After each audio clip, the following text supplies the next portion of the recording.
Si je vous dis qu'il n'y a pas d'esprit au-delà de l'esprit, forcément vous allez me prendre pour quelqu'un d'un peu bizarre.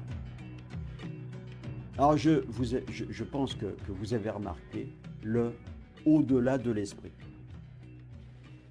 La dernière fois, j'avais terminé sur l'enseignement de Wang Po qui disait que cet esprit est l'esprit au-delà duquel il n'y a pas d'esprit. Bien sûr, c'est un peu flou, pas facile à comprendre. Et par cette toute petite phrase, il explique à ses disciples que l'esprit un, autrement dit l'esprit véritable, est insurmontable, insurpassable. Si l'on était dans une religion déiste, on dirait que l'esprit un, c'est Dieu. Mais je vous rappelle que dans le bouddhisme, la notion même de Dieu ne peut pas exister. Nous parlons donc ici d'esprit un. Voilà.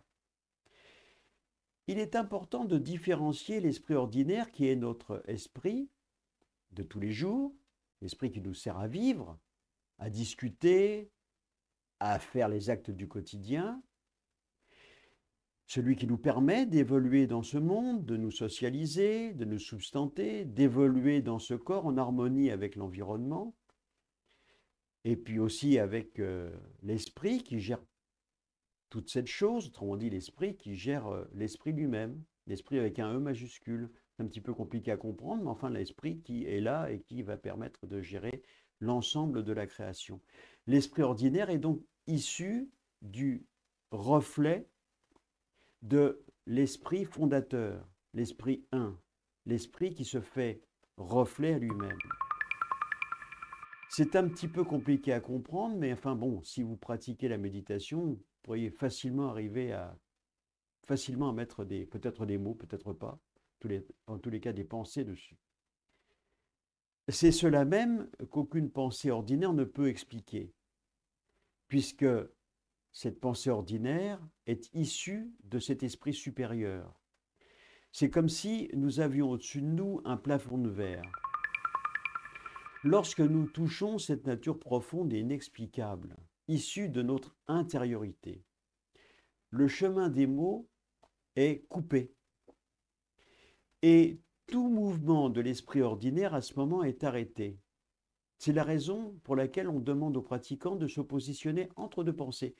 C'est précisément à ce moment même où tout mouvement de l'esprit ordinaire s'arrête. En clair, c'est là que l'esprit de Bouddha se réalise. C'est difficile à comprendre. Cette compréhension est à même de nous mener vers une forme de folie, tout simplement. C'est la raison pour laquelle essayer d'atteindre cet état, qui est peut-être un non-état, ne peut générer que des efforts inutiles et mener de toutes les manières dans des voies qui sont sans issue. L'esprit un est la source de la bouddhéité, de l'état de Bouddha, qui est inhérent à tous les êtres. À tous ces êtres qui, ne réalisant pas cette vraie nature, vont se tortiller, nous dit Wang Po, prisonniers de la vie éphémère et sensible, alors même que tous les Bouddhas réalisés et les Bodhisattvas, eux voient qu'ils sont d'une substance indifférenciée. Il n'y a pas de différence entre la nature et eux, entre cela qui est et eux. Ils sont cela qui est.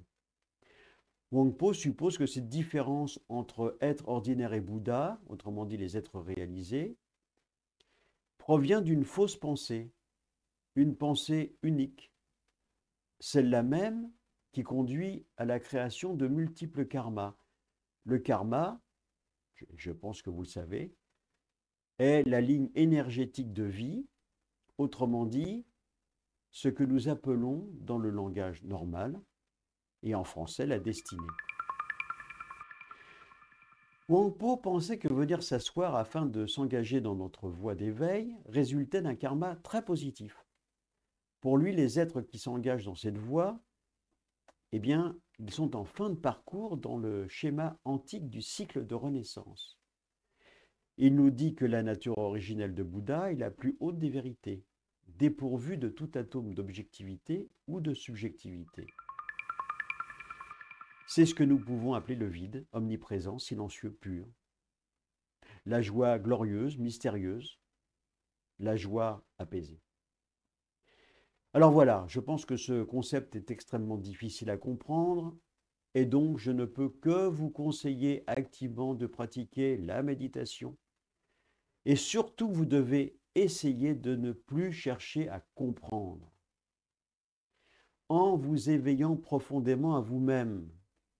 Cela qui est va apparaître dans sa plénitude, simplement, sans faire d'effort, sans chercher. Vous constaterez à ce moment-là votre complétude. Il n'y a rien à rajouter. Il n'y a rien à retirer à ce que vous êtes. Il n'y a, une fois ce stade atteint, aucune autre possibilité d'évitement.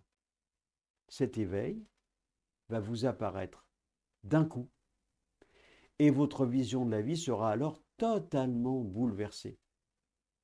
La question qui reste est, serez-vous en mesure de le supporter? Voilà. Alors si vous n'avez pas bien compris, vous reprenez la vidéo au début. La prochaine fois, je vous parlerai de l'être ordinaire, cet être qui avec un E majuscule et un L majuscule, ne le perçoit pas, mais qu'est-ce donc que ce le? Chercher le bonheur en dehors de nous, c'est comme attendre le soleil dans une grotte orientée au nord, nous dit cet adage tibétain. N'oubliez pas que vous pouvez mettre des commentaires et que je répondrai à toutes vos questions. À très bientôt.